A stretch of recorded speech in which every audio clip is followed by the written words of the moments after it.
this right. There we go. Hi. With every narcissistically driven and controlled family lies the singled out child who is accused of wrongdoing when they are innocent. They are the person who shoulders responsibility for the family's problems. They are forced to take on an attitude that is somewhat acceptable, but it's far from being acceptable. It's wrong and abusive. The scapegoating child has no escape. Excuse me. They can't tell anyone that because there is no one in the family to trust. If they do speak out, well, they're not believed. They are shushed and shunned. And when they tell their story to somebody, it oftentimes circles back to the narcissist. And when that happens, the outcome is a harsh punishment to force the child into silence. This unfortunately is the family dynamic among many troubled families. How does one become the scapegoat of the family? Hi, nice to see you, welcome. How does a child become selected and treated as the scapegoat by the abusive parent? Like, how does this happen? And how does the child comply to become the scapegoat? Like, we talked about scapegoating the other night. We're going to dig a little bit deeper into this of how a scapegoat was made. Hi, Diane, nice to see you. My day was very well, thank you, Nathaniel. How was your day? Now, we're going to find out in this video the answers to these questions. So stick around to the end, because I've got some nuggets of information that you're going to want to hear so you can possibly share. Blessings, everyone. Welcome to Positively Spiritual. This is your online healing hub that helps you to address the underpinnings of narcissistic abuse from spiritual and psychological perspectives. Welcome, friends. It's really nice to see you here. Please feel free to comment and suggest and ask questions. Comment down below. And after watching this video, if you feel free that you want to share, go ahead, share it. But if you really want to talk to somebody, well, feel free to use my email. And if you do email me, just keep a lookout in your spam folder, because I do answer back. Now, before we dig into the answers of our questions of how a child is selected to become the scapegoat of the family, I would like to remind you that this is your channel too. You are welcome to interact with others, but please be respectful. Keep your comments appropriate, because inappropriate talk will get your chat withheld from public view. This is not the channel for sarcasm or button pushing. I will ignore your comments if I find that is what you are doing. So please, by all means, stay and listen and contribute appropriately, wisely, compassionately to this channel. And let's do this. Let's help each other grow and heal. If you like this channel, please subscribe if you haven't done so already. And if you feel like you do like the contents of this video, give it a thumbs up, please. Thank you very much. Your support helps this channel grow. So thank you very, very, very much. So how is a child selected for the role of becoming the scapegoat of the family? It's all about grooming. The narcissist is a master groomer, as they groom all their children to support them in specific ways that the narcissist needs. The child who becomes the scapegoat is influenced to believe that they deserve to be blamed. The parent knows the personalities of their children.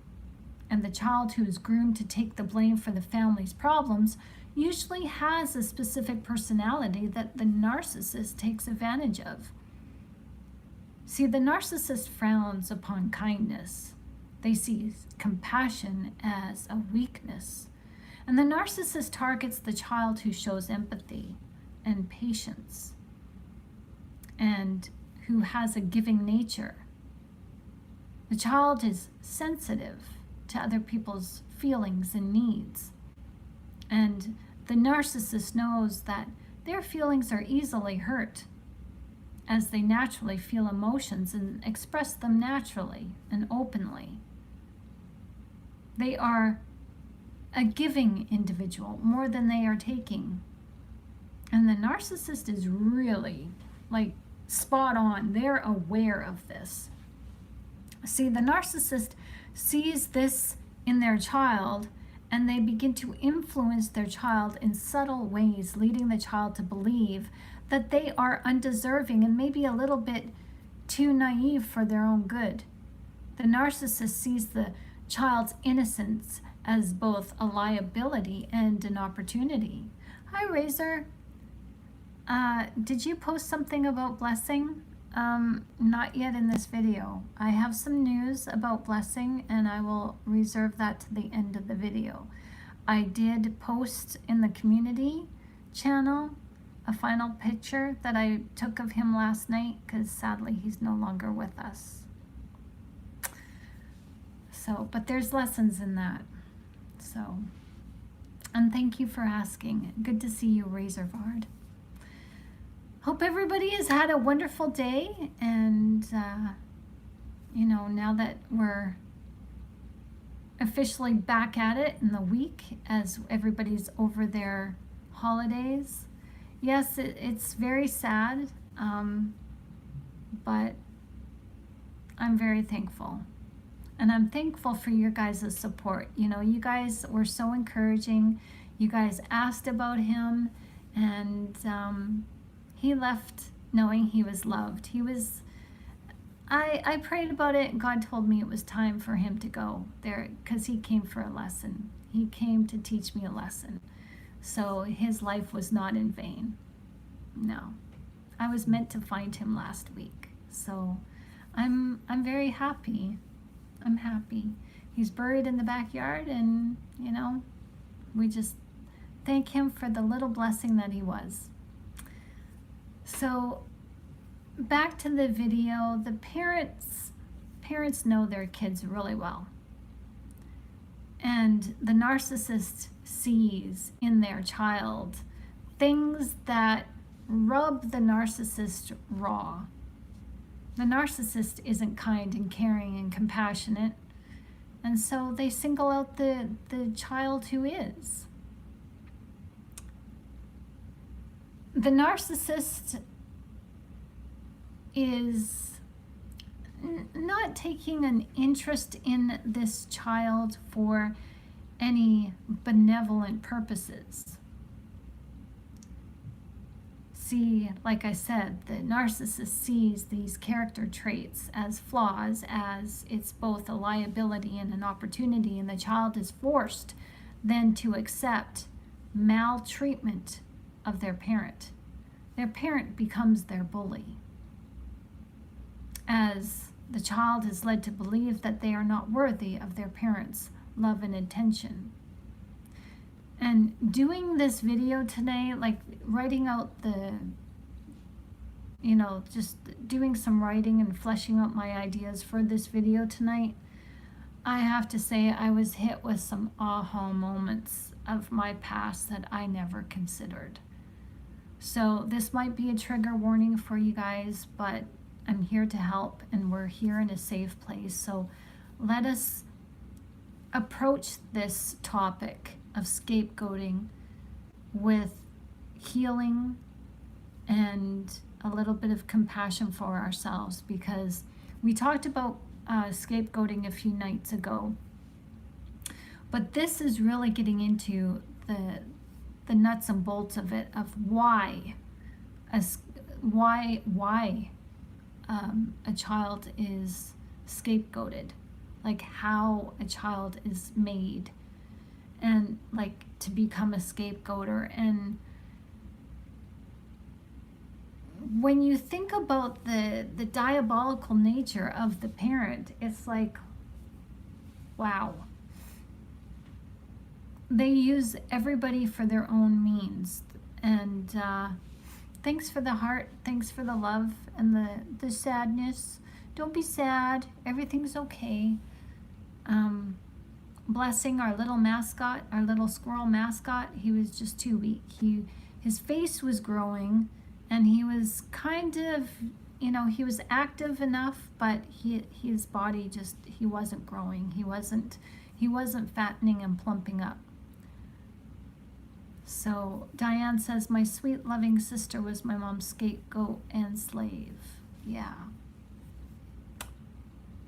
And that's because narcissists treat everyone as objects, even their own children.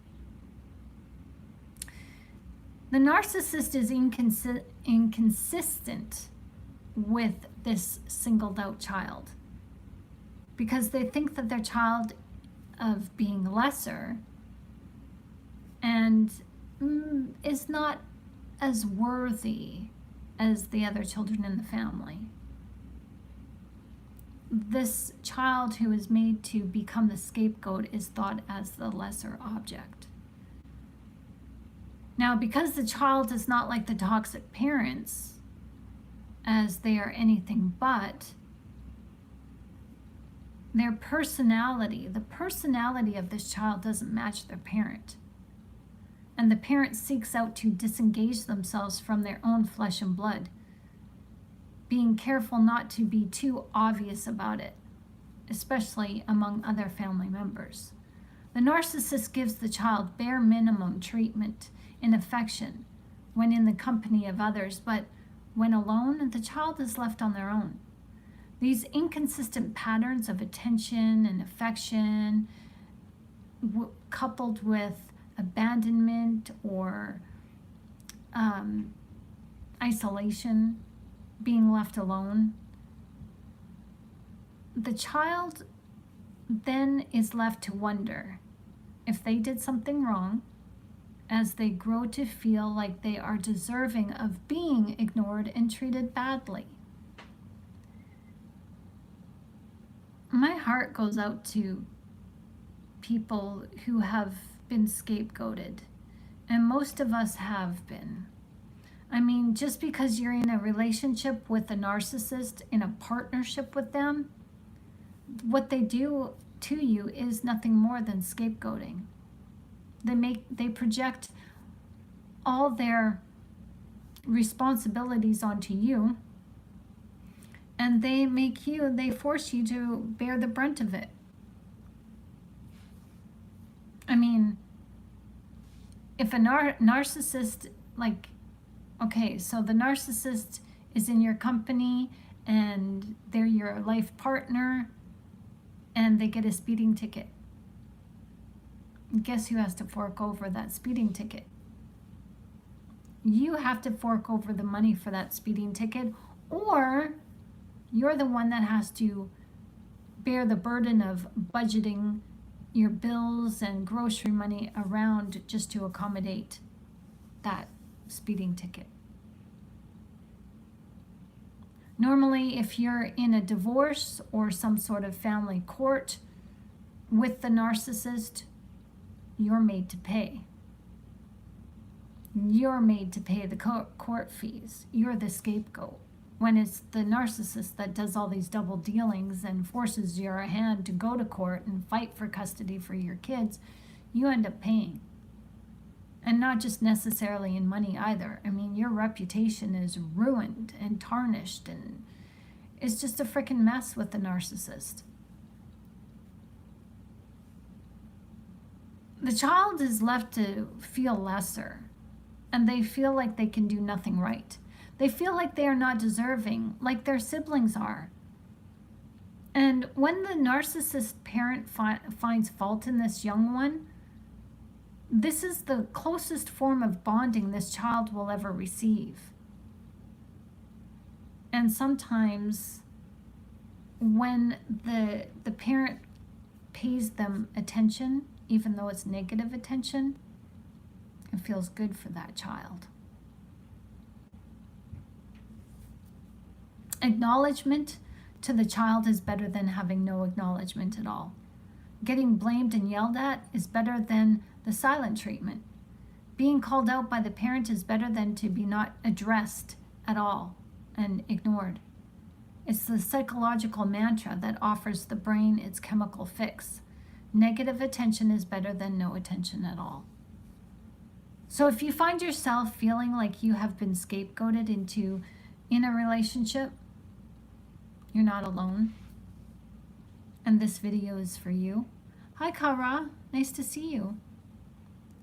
Church makes Satan a scapegoat and then calls the scapegoat 3 different people. Huh, interesting.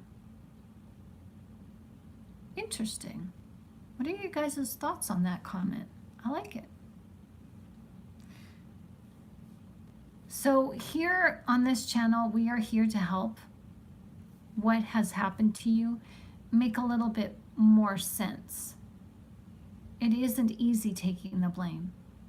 It does psychological damage because we know we are innocent, but we couldn't stop our mom or our dad from putting us in a position that took the blame for the family because we were too young. We had no choice but to go along with it. But now that we are older, we have realized what has happened to us. And maybe it's time to consider putting some distance, some much needed distance between us and our abusive parents.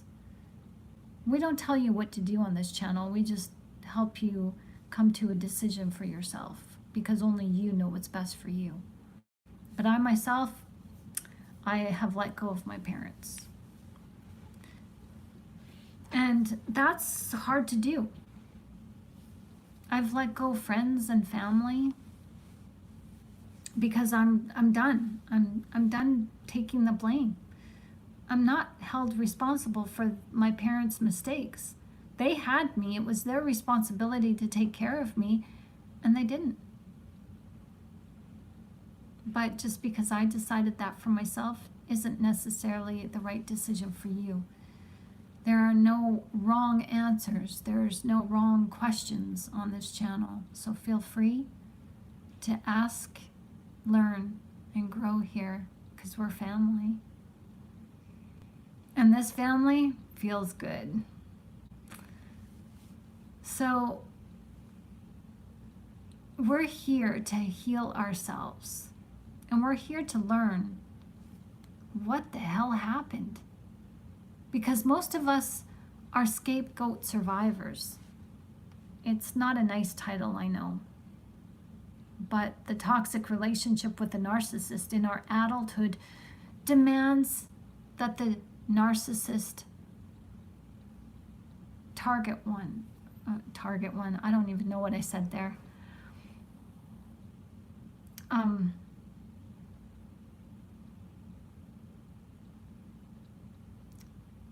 See, the narcissists, they have to force someone to take the blame because they can't take the blame themselves. So they make us the scapegoat. They need us to take the blame for their screw-ups and their muck-ups in life.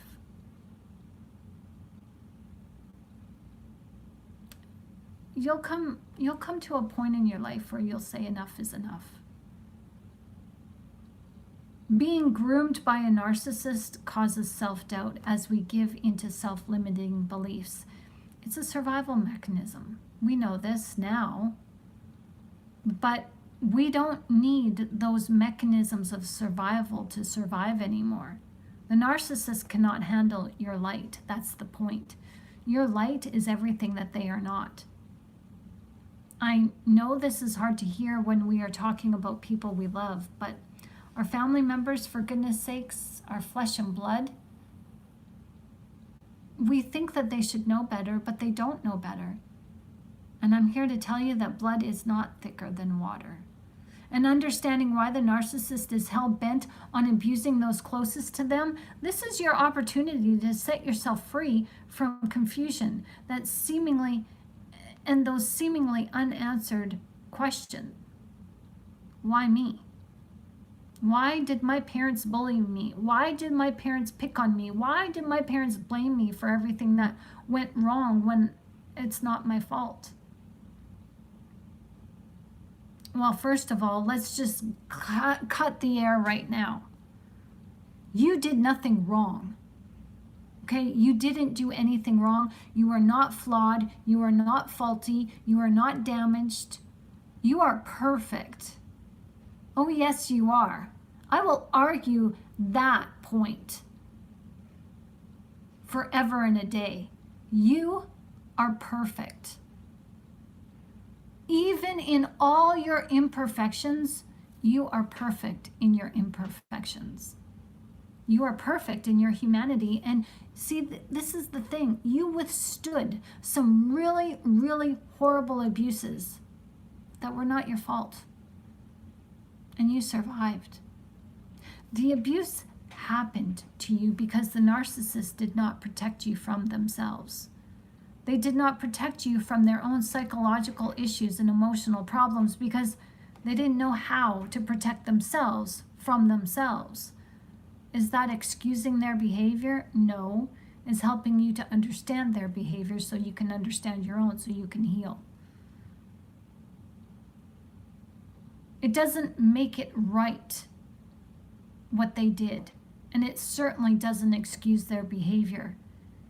It means that none of what happened to you, no matter when the abuse happened, it's not your fault. It never will be your fault.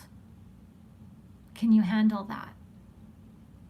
How you were groomed to be a family scapegoat is through inconsistent verbal and nonverbal cues from your abusive parent or the narcissist. And these cues were used to undermine and malign your sense of empowerment in understanding yourself. Meaning, at times you were yelled at for things you did wrong, but then you were yelled at for things you didn't do wrong. You were punished over the top for the things that you were not guilty of doing. You were still punished. It was excessive, leaving you dazed and confused and feeling like you made a huge mistake that leaves you permanently walking on eggshells. You become hypervigilant, and it causes PTSD because you fear doing anything wrong, so you try not to do anything at all. You stop living. Excuse me, you stop talking, you stop growing. It's like arrested development by your own choice because you're scared in doing anything. You're scared of doing your best because you don't want to make a mistake. So you're in limbo in this family, in this narcissistic dynamic. No matter what you do, you're darned if you do, darned if you don't. No matter what you did, well, you'll get criticized for it some way or another. So you learn to believe that you deserved to get punished. That's sadistic.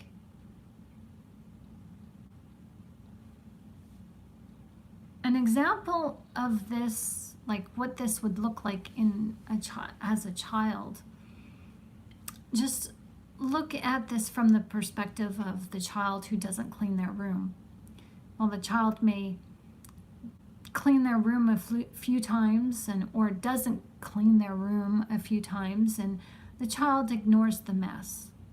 But suddenly, one day out of the blue, the parent chastises the child and orders them to clean their room or else. If you don't clean your room, I'm taking away your Game Boy. You don't clean your room, I'm taking away your bike. You don't clean your room right now, this minute, and if it's not clean in a half an hour, no dinner tonight. And so the child complies. And out of fear, they keep their room clean, maybe for a week or so. They keep it clean until, because they're fearful of getting yelled at. But then the child, as the child naturally becomes complacent, becomes lax in their vigilance of keeping their room clean, and well, they leave a sock on the floor or a wet towel on a chair from the morning shower, and oh, a plate is left on the dresser from last night's snack. And the parent just happens to pop their head in to see how their child is. What you doing? Well, I'm just doing, and all of a sudden the parent sees the room, doesn't listen to what the child is doing, and instead goes fully ballistic on the child. Or sometimes the parent doesn't notice the dirty dish on the dresser, the sock on the floor, the wet towel hanging over the chair. And the child is like, wow, okay, I dodged a bullet. Mom or dad's not mad at me today because I didn't clean my room. So that because they're not chastised, that room gets messier and messier. They neglect to put their dirty clothes in the laundry and instead leave it on the floor. Their bed is half made, the plate is still on the dresser, and the book and CDs are scattered all over the floor. And wouldn't you know, the narcissistic parent comes in and notices and verbally slams the child for not keeping a clean room. Their parent's chastisement comes from nowhere, out of the blue. And there is never a question of, can you clean up your room now, please? This is getting out of hand. No, the narcissist drills it into them and demands that room be clean, roaring at them like a drill sergeant. This inconsistent messaging from the narcissist parent tells the child that they cannot do anything right. They're tough to please. And there is nothing the child can do to stop the adult narcissist from finding some sort of fault. It's pretty sad. And here's where it gets really psychologically confusing for the child.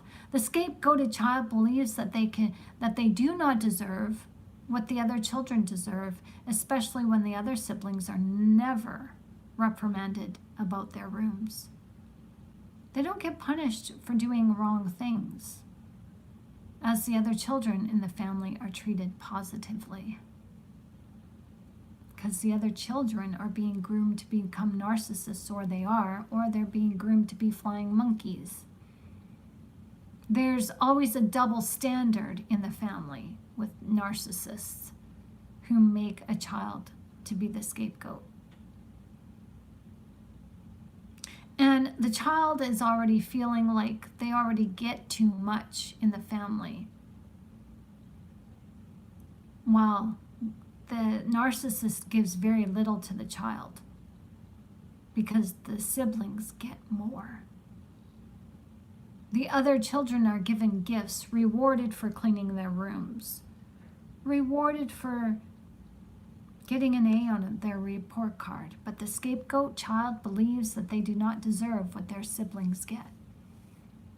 They may object to this double standard sometimes, like, it's not fair. Tommy gets the cookie and I don't. We both cleaned our rooms, but they are ignored, and things are used against the child in attempts to keep the child from standing up for themselves and developing emotional boundaries. The narcissist may say, yeah, but I'm always having to get after you to clean your room. But Tommy, I don't have to get after him. He just willingly cleaned his room, so he gets the cookie. The narcissist breaks the emotional resolve of the scapegoated child the spirit of the child is actually broken. You know, it's kind of like the wild Mustang, where you rope the wild Mustang and you have to tame it. Well, the scapegoated child is considered the wild child only because the wild child, they're not wild in nature, it's because they're going against the grain in the family dynamic. This wild child is different than the narcissist. This wild child has compassion and empathy and is giving, and there's a sense of patience and godliness and innocence that the narcissist can't stand. The parent will demean their singled out child by accusing them of being selfish and rude and inconsiderate, disloyal, a loser, and taking the kindness of the parent for granted when the child stands up and says, hey, it's not fair.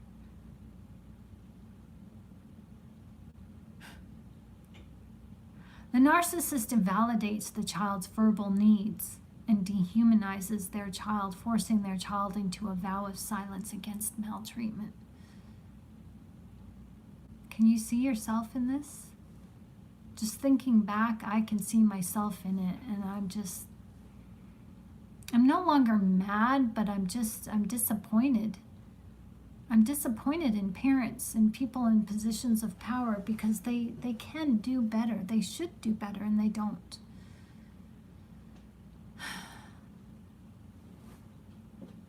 The scapegoated child is conditioned to tolerate being abused. They tolerate being made to feel less than. They tolerate receiving less than, as they internally believe that what they were shown by the narcissist parent is what they deserve. And eventually the siblings will learn to treat the scapegoated child exactly the same. And here's the rub. At some point, the parent will take somewhat of an interest in the child. When the child suffers from some sort of illness or some sort of setback, like a broken arm, a broken leg, and so the narcissist parent is forced to look after their child. And this causes the scapegoating child to feel some sort of an emotional connection with their parent. But the parent isn't feeling that connection. The parent remains cold and aloof and pays the child just as much attention as is needed, and nothing more. But it is enough for the child who is left in a state of emotional deprivation and extreme loneliness. That's the child just gravitates and hangs on to that for dear life.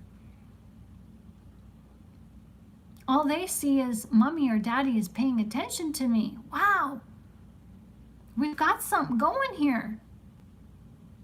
I must have done really good today. I must have made my mom proud, for she's paying attention to me. She really does love me since she's caring for me because I'm sick. Any special attention is regarded as something blissful for the scapegoated child. It kind of renews their hope in themselves that maybe they're not so bad after all. But it's short-lived, as the narcissist parent takes away the hope of the emotional bond by accusing the child of some sort of heinous monstrosity, of a crime against the family, leaving the poor child to wallow in their shallow sense of self, as they are often left to cry themselves to sleep, and they retreat into themselves for fear of engaging with their parent, as they would rather not hear how bad they are today. Is this resonating? I'm sorry. It's really resonating with me at this moment, and it's causing my memories to go back and pinpoint, and I mean, even I did that today, and wow, this is just raw. See, some children interact with their narcissistic parent in the push and pull trauma dynamic because it's better than being ignored and being made to feel lonely. Then there are children like myself who stayed quiet and disengaged myself from my foster mother as her scapegoating treatment caused me to fear her. I hated being around her because I never felt safe and I never knew what she would accuse me of, or, she'd just have this stare. She would look at me as if she hated me. And I always felt like she's just plotting something in her mind against me. And I really didn't want anything to do with her. But either way, the scapegoating child is left to internalize the conflicting idea within their self-identity.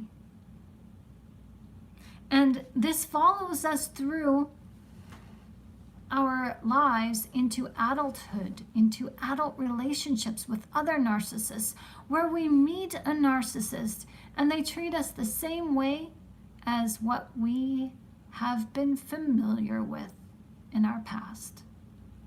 We step into our roles as the scapegoated individual as we are not yet healed of the lie that we have been living for so long, that we deserve to be treated badly, that we can do nothing right, and other people deserve better than us, and we don't deserve to be loved.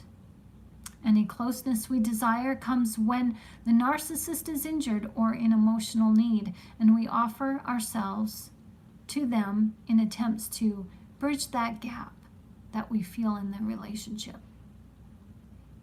Diane says I hid from mom and my sister got the most abuse.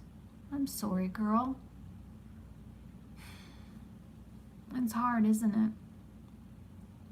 Now, psychologists say that our problem as the victims of narcissistic abuse is codependence.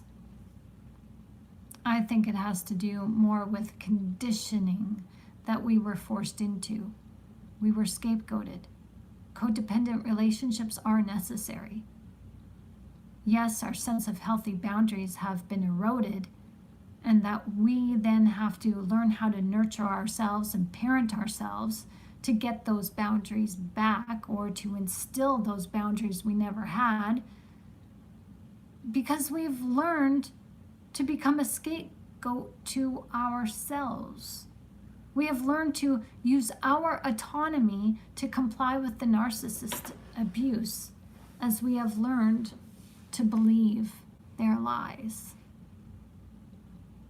Implementing healthy boundaries, becoming assertive with yourself, and holding yourself responsible for your feelings and your choices in life helps you to detach and disengage from the disparaging falsehoods you have believed about yourself.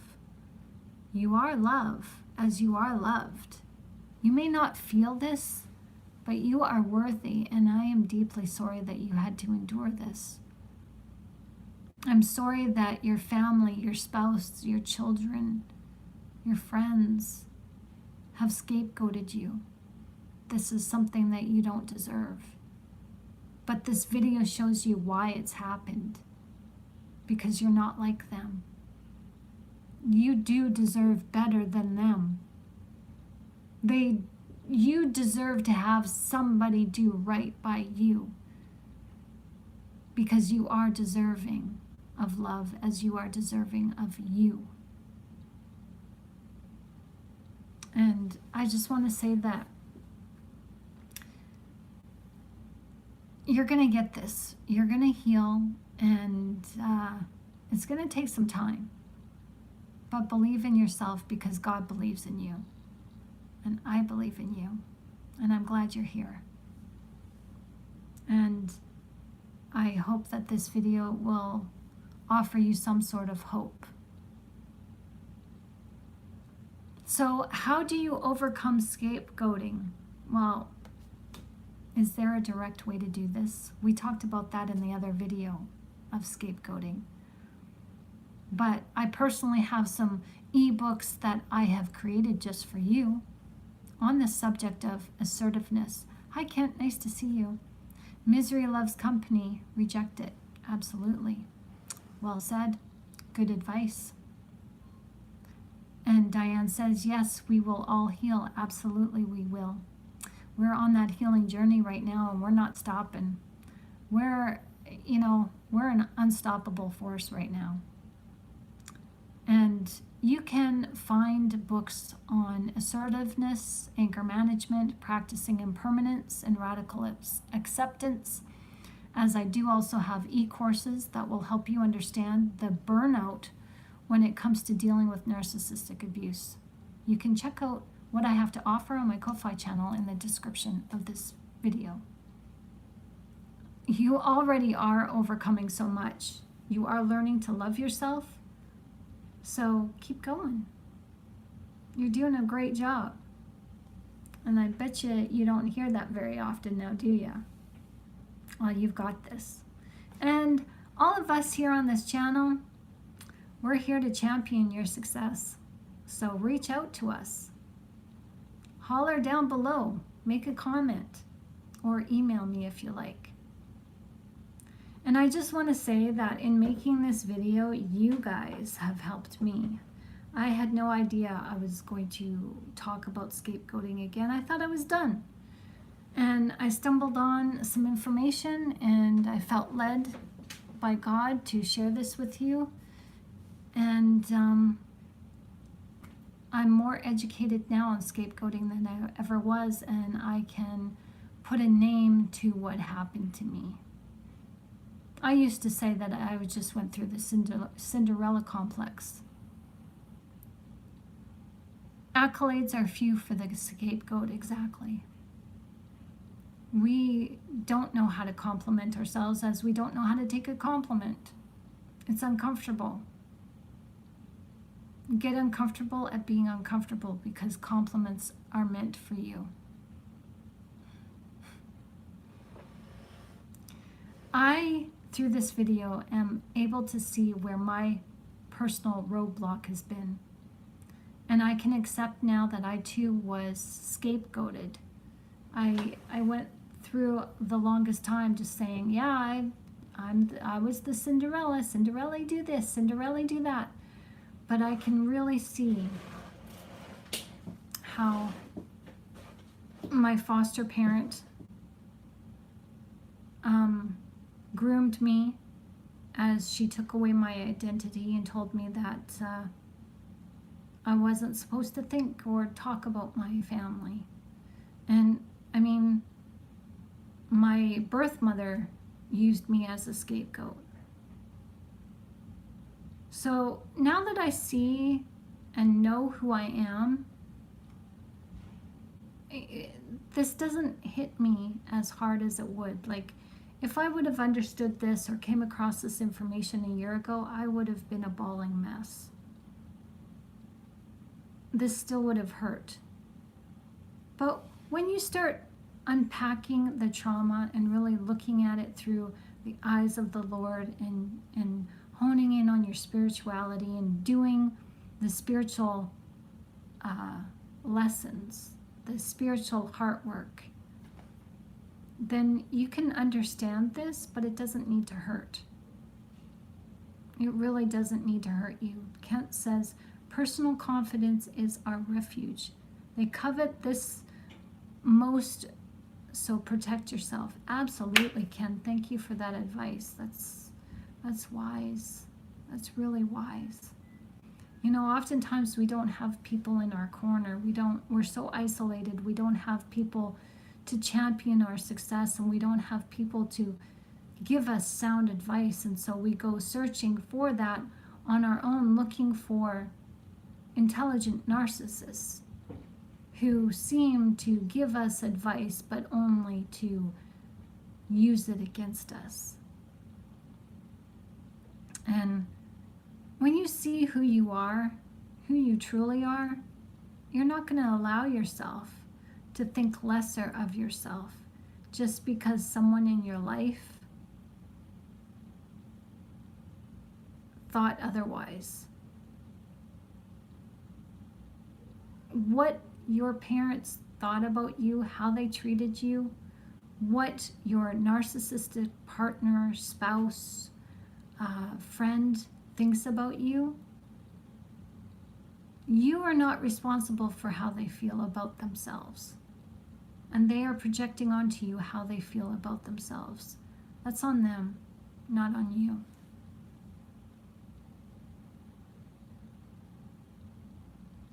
Oh.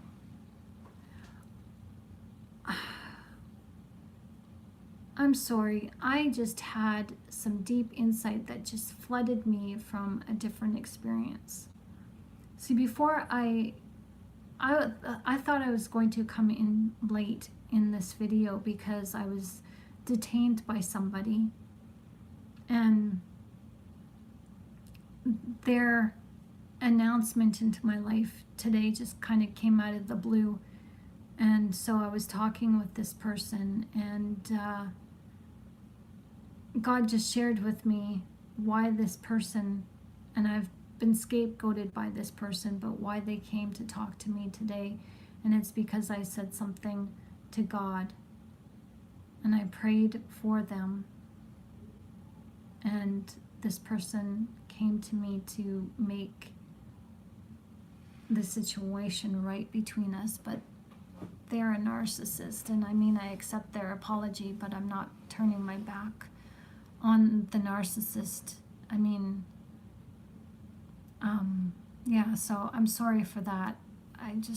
Wow, I wasn't expecting that. So I'm hoping that this video has been,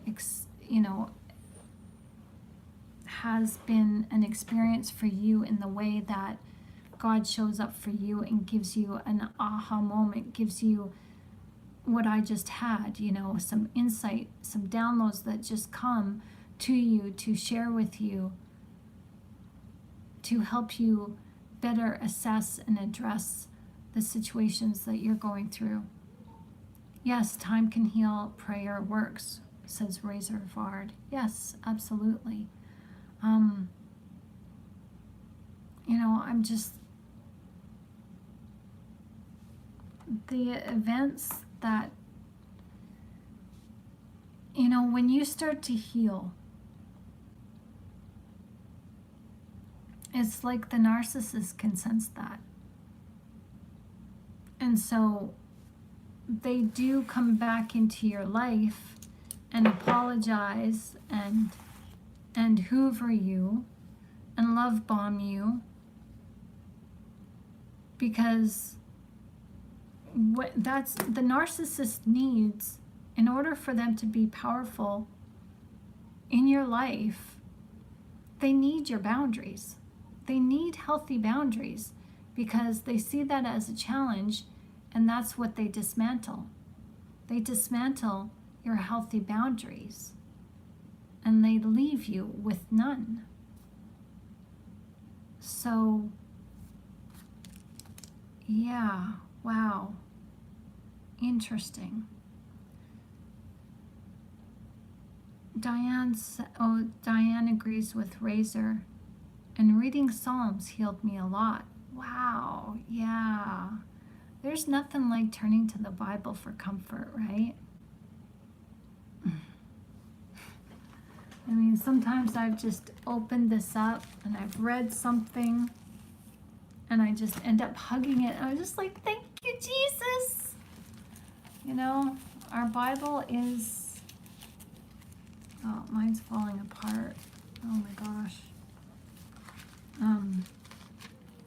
But our Bible is just,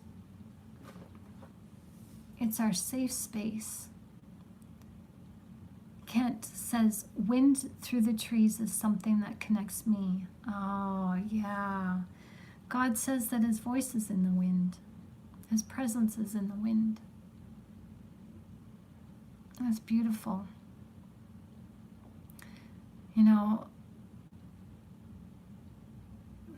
Andrew, hi, nice to see you. Welcome. Andrew says that that is his breath. Yeah, the Ruha. Diane says, yes, Kent, UV sunlight and fresh air and nature. Amen.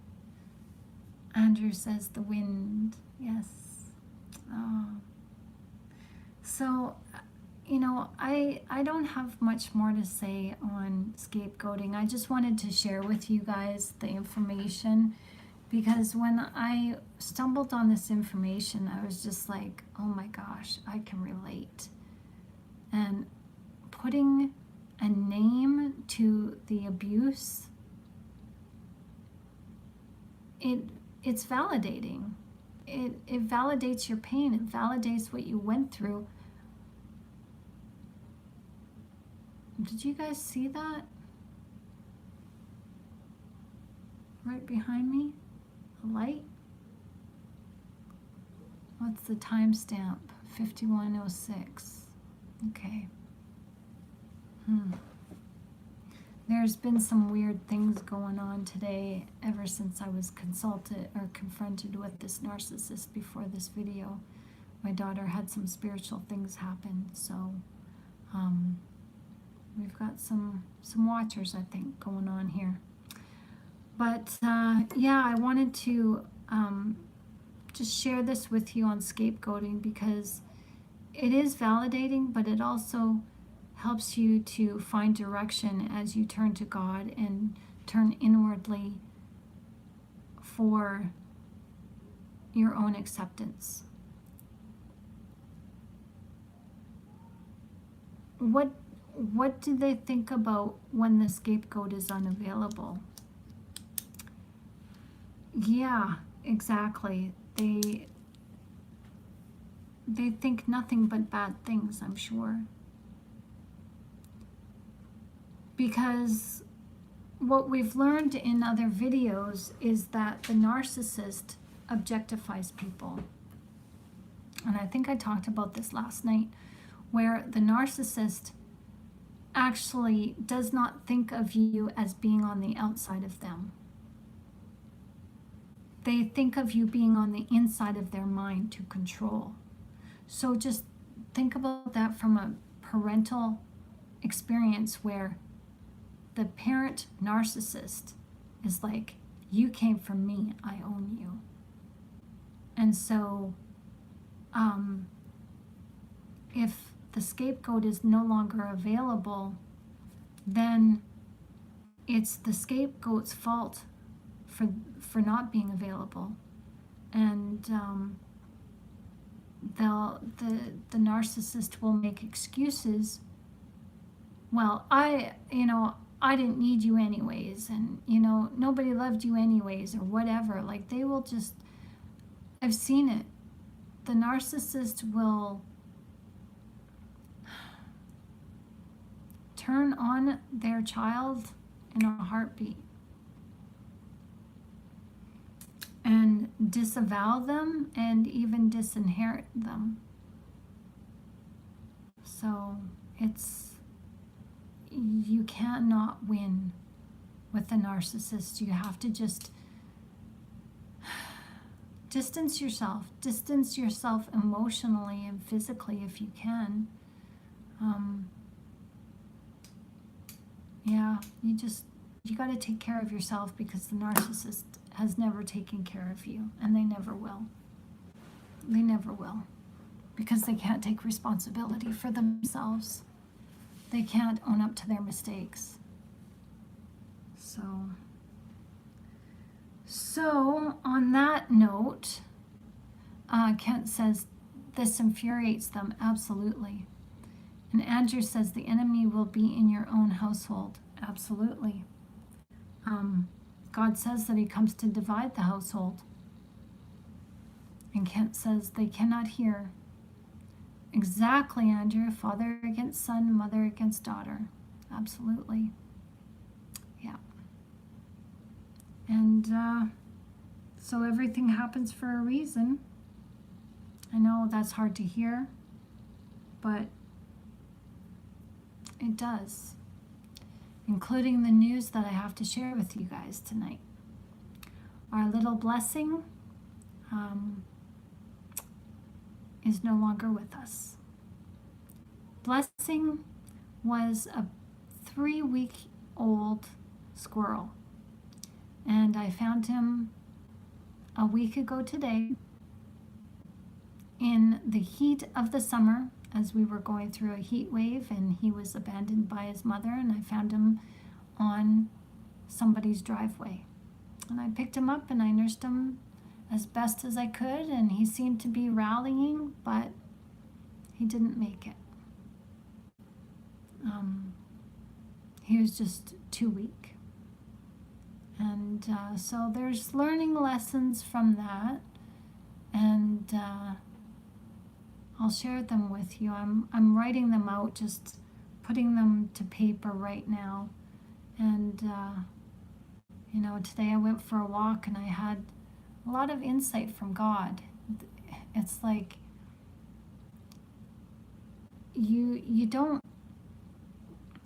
see the lesson until you need to see the lesson. Andrew says, doves sit on my porch almost every day. Oh, that's so lovely. That's really lovely. Yeah, so I kind of think that God shared with me today that it was Blessing's time to go. It wasn't his, it was, he wasn't intended to stay here and live in the backyard. He was just here for a little while, and there was a reason, and I will share that with you when I have all my thoughts down and can better articulate the insight, because there's a lot of insight and it's beautiful. So yeah, thank you, Kent. I know what to do for next time if that happens again. I've learned a lot from this experience, and yeah, it was, I feel blessed. I miss his presence, but I'm just so blessed. We all are with his presence. So Diane says he got love and is in heaven waiting for you. Yeah, exactly. That's what I think too, that he's now we have a friend in heaven too, another friend in heaven. Yeah, thank you, Joe. Joe says, sorry, at least he felt loved while he was with us. Absolutely. You guys sent him love, and I know he felt that. I certainly did. So thank you all for being so caring and loving and giving. It was, taking care of a squirrel was new to me. So, it's all right. His mom knew. His mom knew. I didn't. And God also made that event happen. So it was an event for us, and I'm glad that we all got to share it together. So yeah, so he's buried in the backyard, and yeah, he died this morning. I heard his little whimpers, and I thought that I ignored his little whimpers,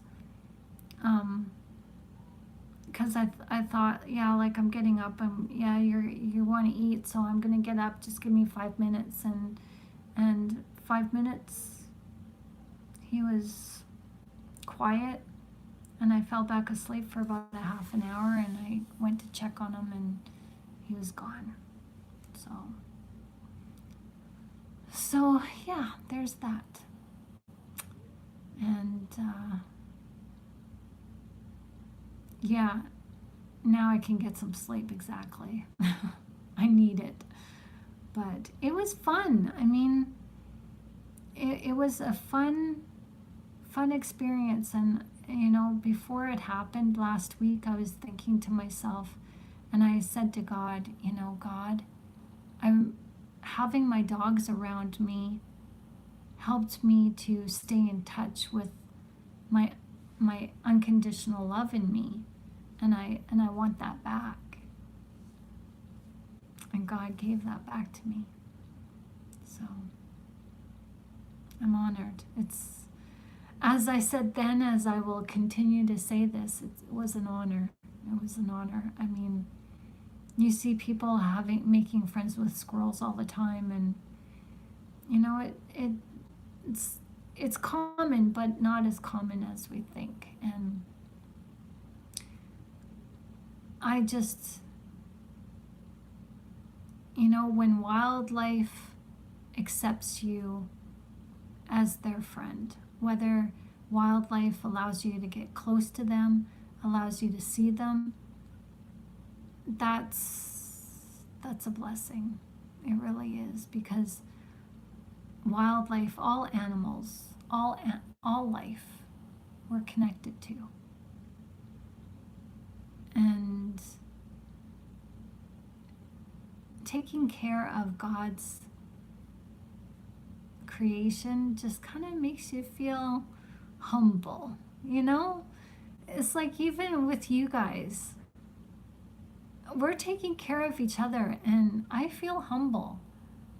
Like I said, I was delayed, and I thought I was going to be late for this meeting tonight, and I was, Joe had asked me earlier in an email if I was having a meeting tonight, and I said yes, and I'm like, oh no, because I don't wear a watch, and I was outside, and it was getting dark, and my neighbor was detaining me talking, and I'm just like, oh no, am I going to be late? Oh my gosh, it's the time, and I had like 20 minutes to spare. So, but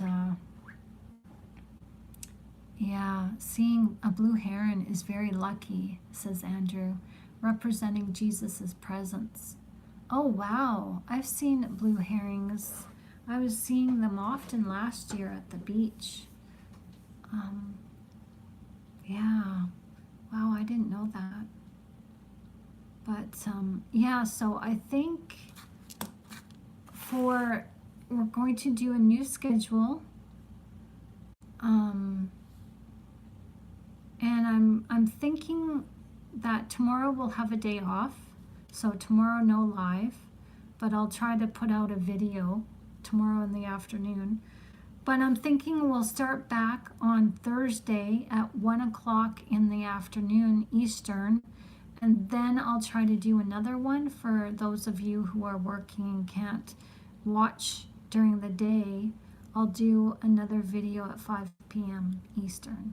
So 2 videos, one in the afternoon, one in the evening. And that's to accommodate you guys, but also to help promote this channel and get it to people who need to see it. So if that time works for you guys, let me know. If it doesn't, let me know. And, I'll definitely send you guys a link or hit the note. Well, yeah, if you guys want to contact me through email or whatever, and I can send you a link when I post the live videos, because sometimes the notification bell doesn't notify you guys. So I don't know what's up with that. But so Joe says that's what God told Adam to do, take care of his creation. Absolutely. We're caretakers of this earth. We got to do right by God, by doing right by each other and doing right by life. So you guys, you humble me. I mean, I feel so honored taking care of you guys as we take care of each other. And, I'm thankful. I'm really thankful. And I feel so loved by you all. I really do. It's just an honor to be a part of this. And, I've seen you guys have come up with some really good concepts. And I've written some of that down. I've gone through the chat and I've written some of the comments down, because you guys are so wise. Aw, thanks, Joe. Thanks, Razor. Yeah, you guys made me happy. And yeah, you're right. We all are Razor. Yeah, we all are. End this video here. And it's probably a work night for most of you, so thank you for bearing with us and having the late nights together. And you guys all have a good night, okay? Sleep well, and we'll see you back here tomorrow. Or not tomorrow. We're having a day off. So we'll see you back here Thursday at 1 and 5 o'clock, okay? So again, if you guys want to comment or make a suggestion or you have a question, email me, okay? So good evening, good night, sweet dreams. I love you all. You're in my heart. I don't want to go, but I do. I'm tired, and I know you guys are too. So sweet dreams, okay? See you later. Goodbye.